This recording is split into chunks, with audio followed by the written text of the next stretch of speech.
dogo.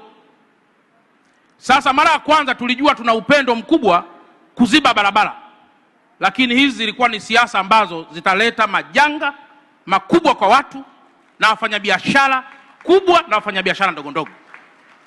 Na kwa mantiki hiyo tumekubaliana kwamba kuanzia leo, wewe Mheshimiwa Rais ulipokuja kuzindua soko hili, barabara zote zinazoingia katika ukanda huu wa Kariakoo ziwe wazi. Nafahamu hii inawezekana isiwe jambo zuri sana, na pengine akawa ni maelekezo machungu, lakini huwezi kujenga nyumba yenye thamani ukaziba barabara.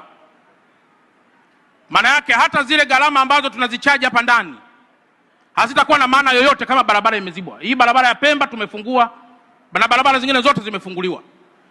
Kwa hiyo Mheshimiwa Rais, naamini kwamba diplomasia itaendelea kutumika pasipo kutumia nguvu ili kuhakikisha barabara zote zinakuwa wazi, na wale ambao walikuwa wana sehemu za kufanya biashara sasa National Housing pamoja na Kariakoo na sisi wenyewe halmashauri ya jiji pale palipokuwa eneo la DDC tayari pana frame zaidi ya 500 ili kuruhusu wafanya biashara kufanya biashara hapa. Mheshimiwa Rais, hii itasaidia pia kupumua kwa mji, lakini zaidi kuleta usalama wa mji wetu, lakini zaidi pia inapotokea dharura kuweza kuitatua kwa haraka. Mheshimiwa Rais, kwa dhati mimi na wenzangu tukushukuru tena wewe Mheshimiwa Rais kwamba ufunguaji wa barabara hautakuwa hapa tu Kariakoo. Mheshimiwa Rais, kwa muda mrefu hapa Dar es Salaam ilikuwa kila inaponyesha mvua tunafunga barabara. Tunafunga Jangwani, tunafunga Kigogo, tunafunga kote Mheshimiwa Rais. Mwaka jana tulipokulilia wewe Mheshimiwa Rais, ulifanya mambo yafuatayo na naomba haya Watanzania waweze kuyasikia.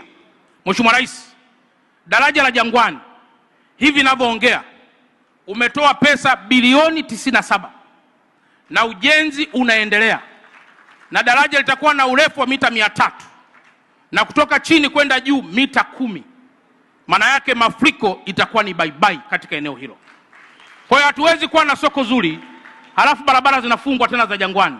Soko zuri pamoja na kufungua barabara ili watu waweze kupita vizuri. Lakini mbili, Mheshimiwa Rais, tulipokulilia mwaka jana, daraja la Kigogo umetoa bilioni 17 ambalo lina mahusiano makubwa na hili daraja la Jangwani. Daraja la Mkwajuni umetoa bilioni 11. Hivi ninavyoongea daraja la Mkwajuni na daraja la Kigogo linajengwa na Kings Builders, ni Watanzania wame